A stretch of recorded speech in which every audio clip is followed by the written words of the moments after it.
This one is just aggravating to me.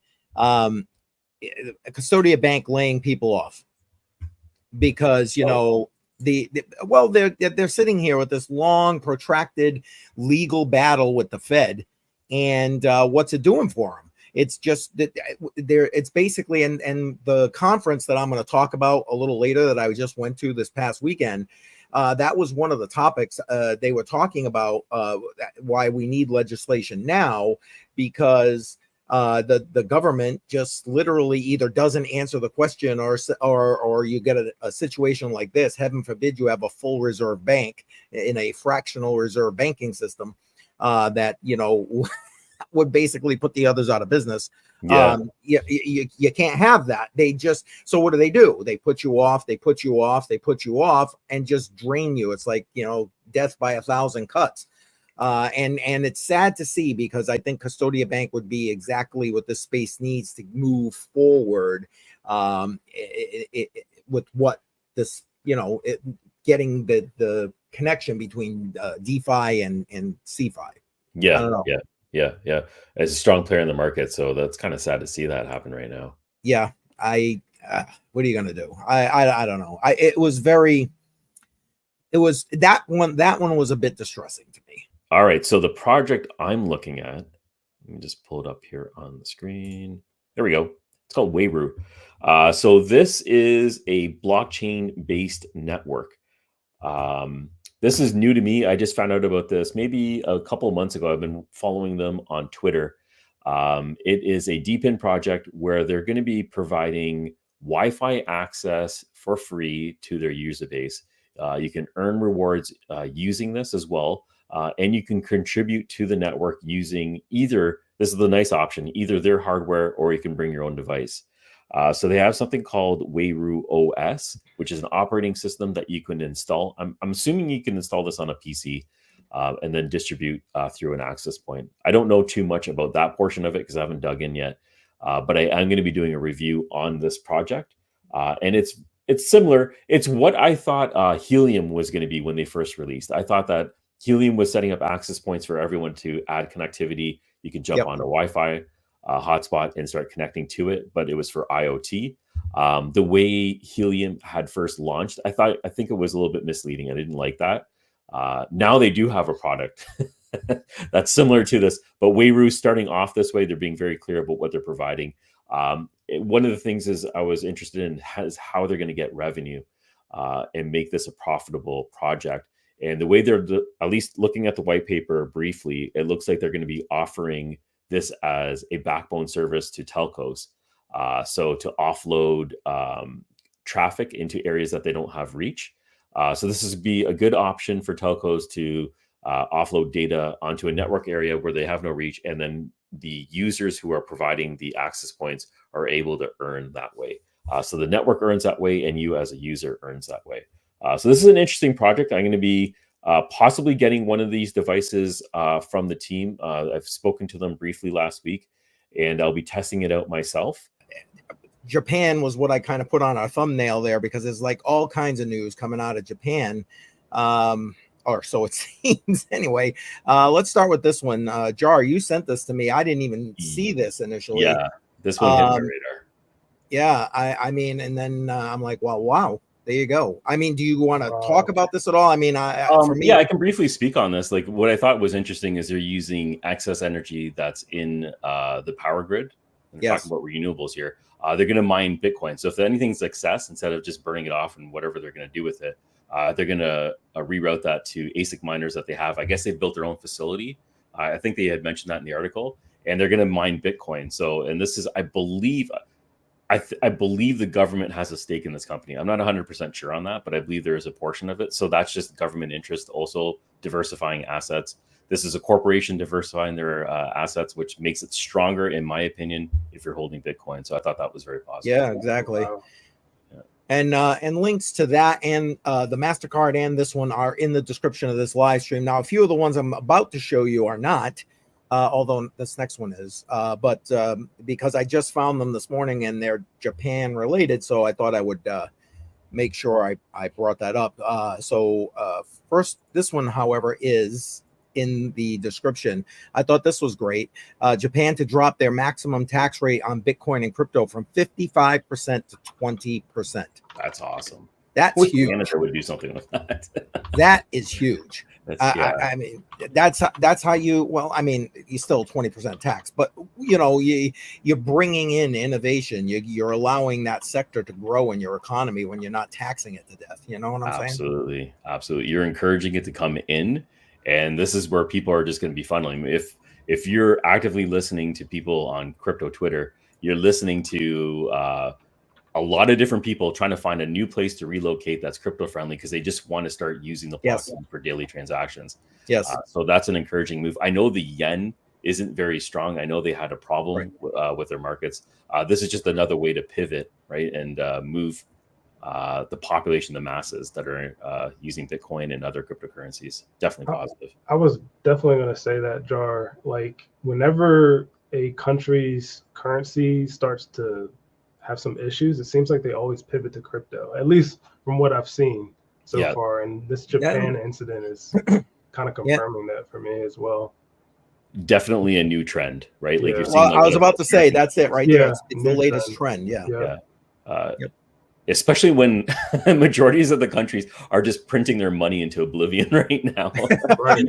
They're wiping themselves off the map. So having something stable to back it. I have my own conspiracy theories about Bitcoin and everything else that's going on, but I still think it is.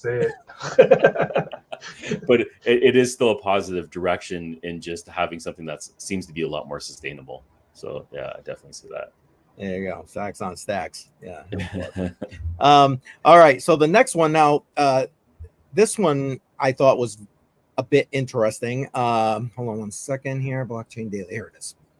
Now we've heard about Sony's been in the news, crypto related news now for a while. But here's the latest thing from them. Basically, Sony Bank announcing that they're developing a yen-backed stable coin to streamline payments.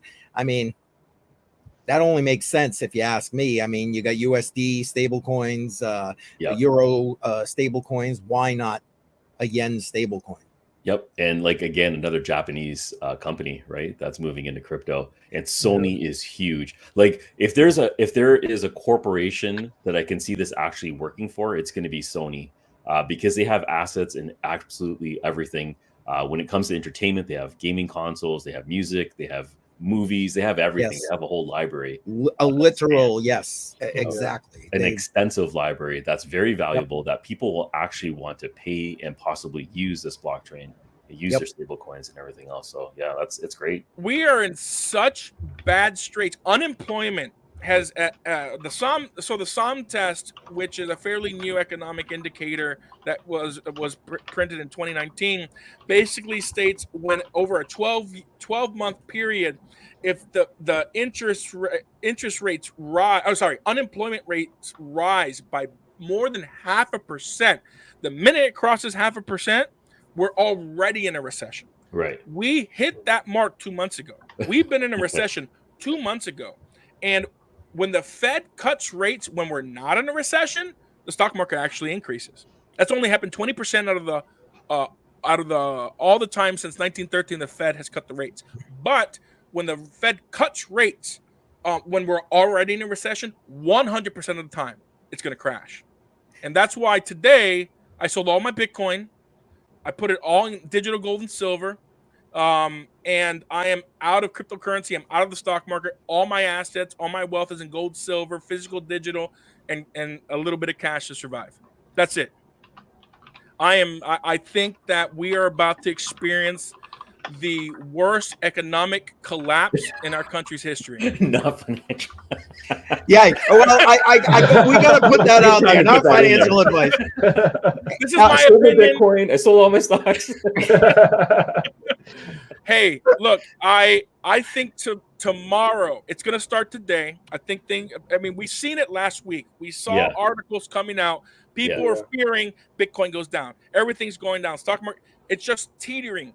They're waiting for the actual report, and people are going to get scared. Look, the stock market, cryptocurrency, it is just the hopes and fears of the people who are investing, plus manipulation of the central bank by pumping currency. That's all it is. That's why the price to earnings ratios for some of the biggest companies are so out of balance. Out of whack, yeah. It's out of whack. You can't have a 50-to-1 earnings ratio. I mean, what?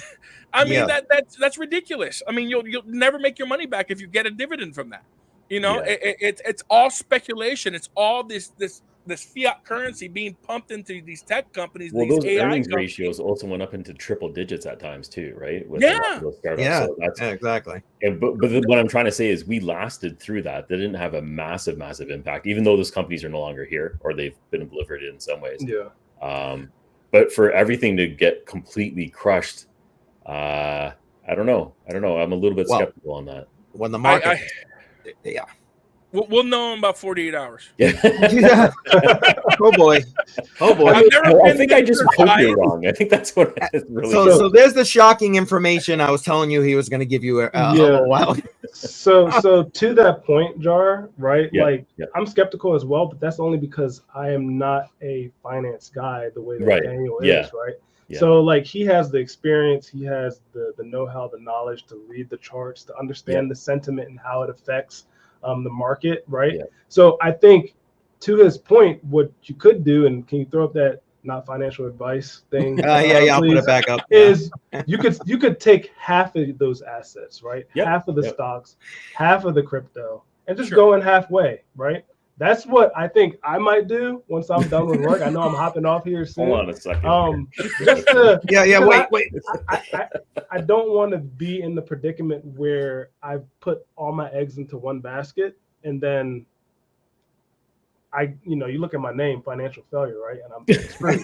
So I'm going to go ahead and go 50 way on this, just because I'm not the expert in this space. I'm an expert in tech, but not in finance. Right? Yeah. And don't put it in cash. Put it into put it into Pax G, put it into Tether Gold, put it in the gold. Gold is about to go.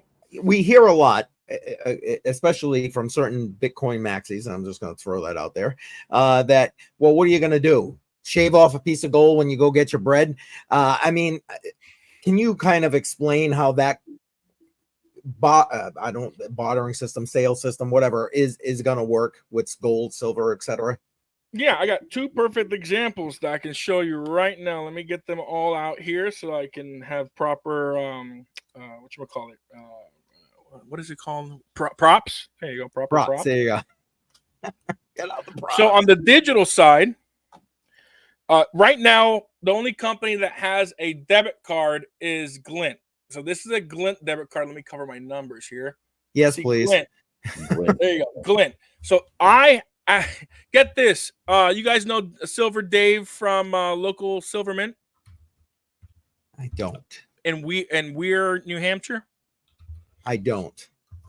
Well, I bought gold. I bought a gold franc with gold from my debit card. So I literally turned digital gold to physical gold. You know, I love it. I mean, I could buy coffee with this card. I can buy pretty much anything a debit card could buy. And soon, Kinesis will be coming out with a debit card. And another company, another thing of fractional gold and silver, is called Goldbacks. So Goldbacks is a fractional physical gold currency. Right here. These are right now all the denominations that they have. The 1, the 5, the 10, the 25, and the 50.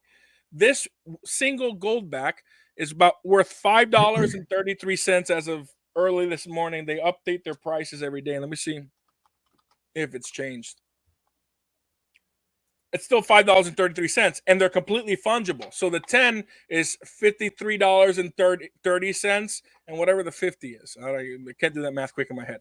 But this is physical cash. I actually posted on social media me paying for my kava the other day at a local merchant that accepts Goldbacks here in Florida in Sebastian. I've signed up 8 merchants to take Goldbacks for payment of goods and services. What? This is the real economy. In 6 states, this is legal tender. 6 states have made gold and silver legal tender, and it's legal tender because this is 1,000 of these is redeemable for U.S. minted legal tender coin, American Eagle, or Gold Buffalo. Yeah. And it is a specie legal tender instrument. It could be argued in those states that have made U.S. gold and silver legal tender that these are legal tender as well. And I use this. I pay my cleaning lady in gold backs. You know, like this is real money, and it goes up. I bought my first gold back earlier this year for $3.92. They're $5.33 today. It keeps up with gold. It's 24 karat gold. What? So this is what? Sorry, where did you purchase this? I want to pull up the website for everybody. Yeah, the company that produces them is goldback.com, and they have a list of vendors. Their preferred vendor, there's no real preferred vendor. Their subsidiary, their distribution arm is called Alpine Gold Exchange, and you can buy them there, usually at a discount. Okay, so here we go. There you go. Wow, I didn't even know this existed. So Yeah. you can actually. Yeah, honestly, neither did I. Yeah. Yeah, daily transactions can be purchased with actual gold currency. Yes, and remember how I said that they're going to be coming out with a digital token? Well, I can't get into details, but there's going to be a digital token that is backed 1-to-1 with one gold back coming out soon. Okay. I don't know when. When you say digital token, you're talking what would look like a cryptocurrency kind of thing. So it would be fungible in that regard kind of thing. Right, redeemable for gold backs. Right. So one gold back token would be equal to one gold back.